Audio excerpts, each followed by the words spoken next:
നിങ്ങളായിരുന്നോ? എന്താ മോളെ, ഭക്ഷണം കഴിച്ചോ? നിങ്ങളോ? ഞാൻ അവിടെ സീരിയൽ കണ്ടോണ്ടിരിക്കുമ്പോൾ കഴിച്ചു. നീ ഇതെന്താ ഈ സമയത്ത്? അത് പിന്നെ വീട്ടിലെ പാല് കഴിഞ്ഞു. നിങ്ങളുടെ വീട്ടിലാണെങ്കിൽ എപ്പോഴും പാലുണ്ടാവുമല്ലോ ഫ്രിഡ്ജില്. വാങ്ങാന്ന് കരുതി വന്നതാ. ശരി വാ, ഞാൻ തരാം. ശരി.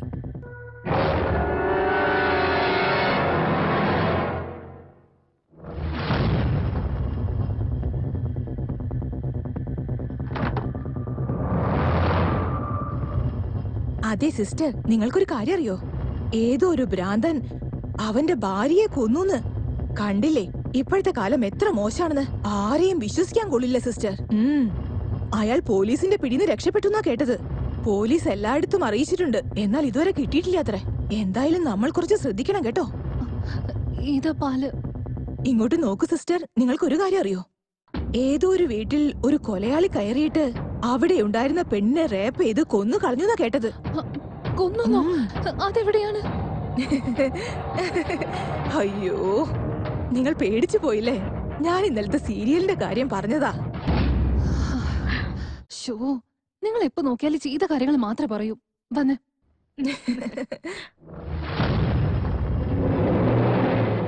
എന്തോ പറയണമെന്ന് കരുതിയതാ ഞാൻ. നിങ്ങൾക്ക് വേറെ വല്ലതും വേണോ? എന്തായിരുന്നു അത്? ഇപ്പൊ ഓർമ്മ വന്നു. എന്തൊക്കെയാണെങ്കിലും ആ കാദംബരി സീരിയൽ ഇതോടെ തീർന്നു. എന്റെ മോള് 7 മാസം വയറ്റിലായിരിക്കുമ്പോ തുടങ്ങിയതാണെന്നേ ആ സീരിയൽ. എന്നിട്ടിപ്പോൾ എന്റെ മോളുടെ കല്യാണം കഴിഞ്ഞ് അവൾ 3 മാസം ഗർഭിണിയാ. ഇപ്പോഴെങ്കിലും അത് കഴിഞ്ഞല്ലോ. ശരി, എന്നാ ഞാൻ പോയിട്ട് വരാം. അതെ, അടുത്ത സീരിയൽ തുടങ്ങാനുള്ള സമയായി. വരൂന്നേ, ആ വാതിലൊന്ന് തുറന്നതാ. വാ. ഇത് നോക്ക് സിസ്റ്റർ, ഡോർ എപ്പോഴും ലോക്ക് ചെയ്തേക്കണം. ശ്രദ്ധിക്കണം. എന്നാ ഞാൻ പോയിട്ട് വരട്ടെ. ശരി.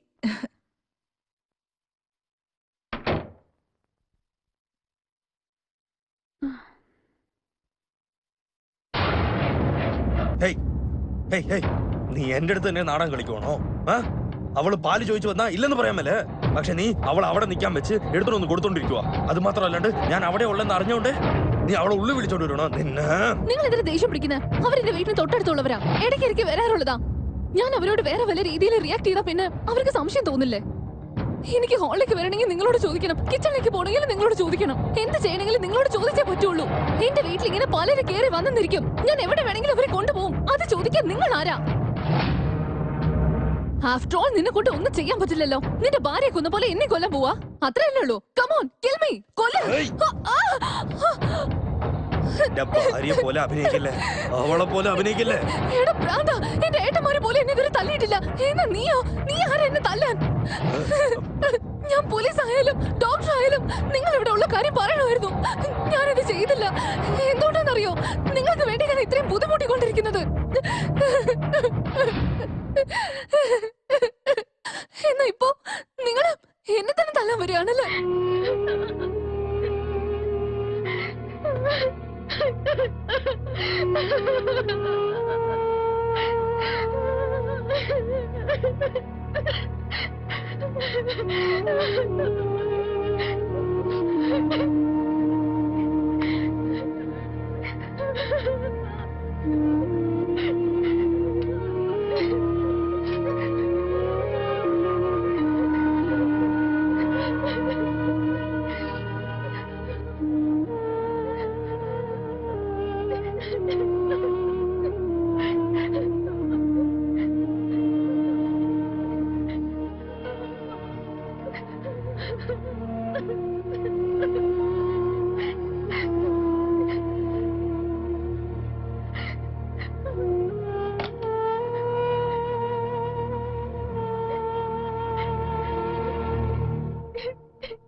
എന്തൊക്കെയോ സംസാരിച്ച് നിന്നെ വിഷമിപ്പിച്ചു.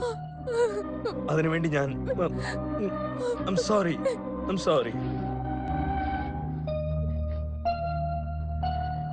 നിങ്ങൾക്ക് എങ്ങനെ ഡിസ്റ്റർബൻസ് ആയിട്ടുണ്ടോ? എനിക്കും അതുപോലെ ഡിസ്റ്റർബൻസ് ആയിരുന്നു. ജയിലിലിരിക്കാൻ എങ്ങനെ ഇഷ്ടമല്ലാണ്ടിരുന്നോ അതുപോലെ എനിക്ക് ഇവിടെ ഇരിക്കാൻ ഇഷ്ടമല്ല. പക്ഷെ എന്ത് ചെയ്യും? ഞാൻ ചെയ്യാണ്ടുള്ള തെറ്റിന് ഞാൻ ശിക്ഷ അനുഭവിക്കുക. വീട്ടിൽ നിന്ന് ജയിലിന്, ജയിലിൽ നിന്ന് കോർട്ടിൽ നിന്ന്, കോർട്ടിൽ നിന്ന് ഹോസ്പിറ്റലിൽ നിന്ന് ദിവസം ഫുട്ബോൾ പോയിട്ട് എന്നെ കളിക്കുക.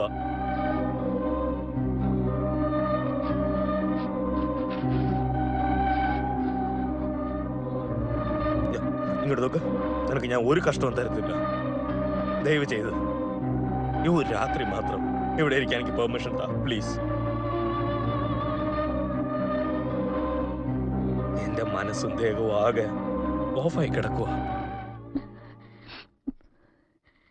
ഞാൻ എന്നെ ഓർത്ത് പേടിക്കണോ അതോ അല്ലെങ്കിൽ നിങ്ങളെ ഓർത്ത് വിഷമിക്കണോ എന്തോ ഒന്നും എനിക്ക് മനസ്സിലാവുന്നില്ല.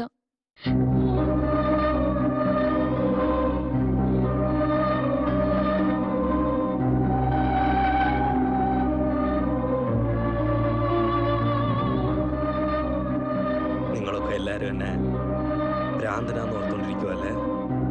ഇല്ല, പിന്നെ വയസ്സായെന്നോ? അല്ലല്ല. പിന്നെ എപ്പോഴെങ്കിലും നമ്മൾ പരസ്പരം കണ്ടുമുട്ടുമ്പോ പേടിയാവുന്നു തോന്നുന്നു. അതുകൊണ്ടാണ്.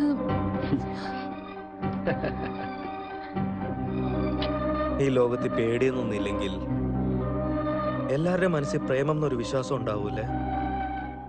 അപ്പൊ ലൈഫ് ഒത്തിരി നന്നായിട്ടുണ്ടായെന്നെ അല്ലേ?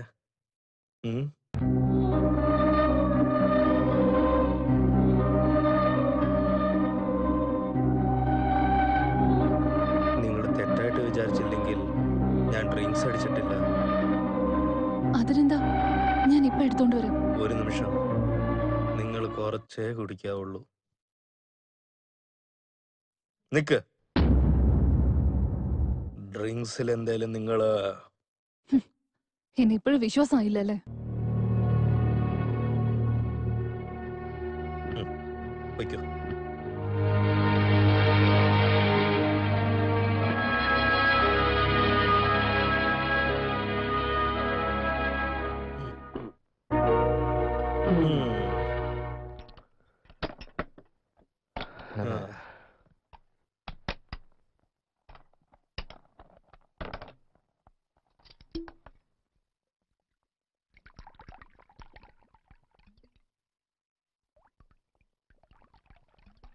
മതി മതി മതി മതി.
നിങ്ങൾ വലിയ പുണ്യവാ ചെയ്തേക്കുന്നത്. നല്ല ഹസ്ബൻഡ്, വലിയ വീട്. ശരിയാ, ഞാൻ പുണ്യം ചെയ്തവളാം എന്നല്ലേ നിങ്ങൾ വിചാരിക്കുന്നത്?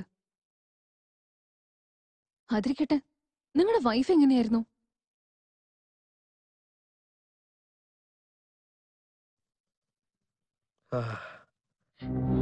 അവളെ കാണാൻ ഭയങ്കര സുന്ദരിയാ. എനിക്ക് അവളെന്ന് വെച്ചാൽ ജീവനാ.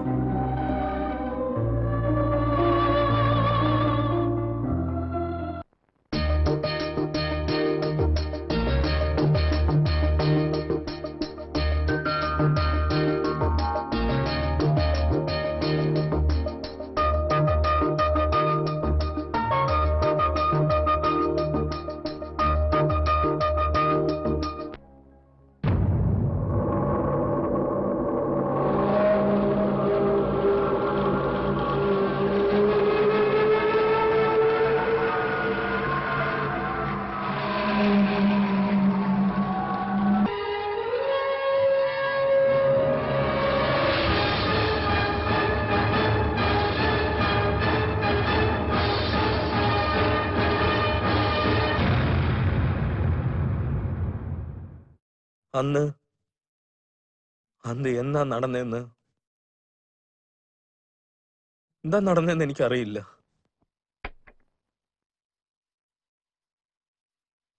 എന്റെ ജീവിതത്തിൽ ഞാൻ വലുതായിട്ട് വിചാരിക്കുന്ന പെയിന്റിങ്ങിന് എന്റെ ഭാര്യ നശിപ്പിച്ചു. എന്നെ ഒത്തിരി ദേഷ്യപ്പെടുത്തി. എപ്പോഴും ദേഷ്യപ്പെടാത്ത ഞാൻ അന്ന് ദേഷ്യപ്പെട്ട് എന്റെ ഭാര്യനെ ഇട്ട് അടിച്ചു. അതേ ടെൻഷനിൽ വെളിയിൽ പോയിട്ട് ഒന്ന് നോക്കുമ്പോ മരിച്ചു കിടക്കുക. കരയാതിരിക്കുക.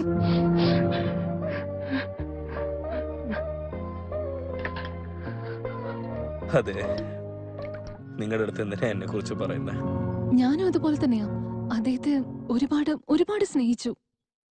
ഞാനൊരു പാവപ്പെട്ട കുടുംബത്തിലുള്ളതാ. ഒരുപാട് ബുദ്ധിമുട്ടിയിട്ടുണ്ട്. എന്നെ കല്യാണം കഴിപ്പിക്കാൻ ഒരുപാട് കഷ്ടപ്പെട്ടിട്ടുണ്ട്. അപ്പോഴാ ഒരു കാശുകാരൻ വന്ന് എന്നെ കല്യാണം കഴിച്ചത്. അദ്ദേഹമാണ് ഈ ജഗദീഷ്.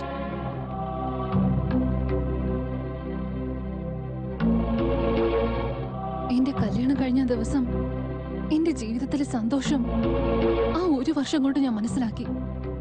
എന്നാൽ ആ സന്തോഷം ഒരുപാട് കാലം നിന്നില്ല.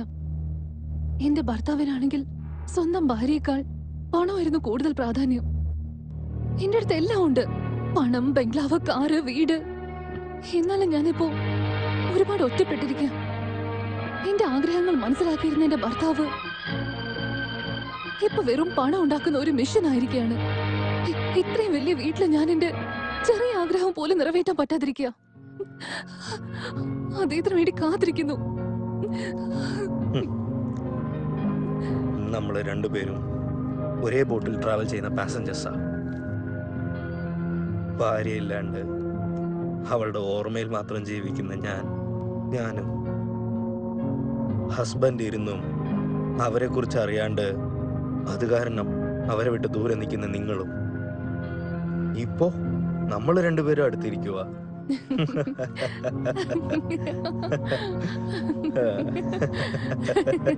ചിരിക്കുമ്പോ നിങ്ങളെ കാണാൻ നല്ല ഭംഗിയാ. നന്നായിരിക്കണം എന്നുണ്ടെങ്കിലേ നിങ്ങൾ നല്ലോണം ചിരിക്കണം. ഞാനോ നന്നായിട്ട് ചിരിക്കുന്നോ?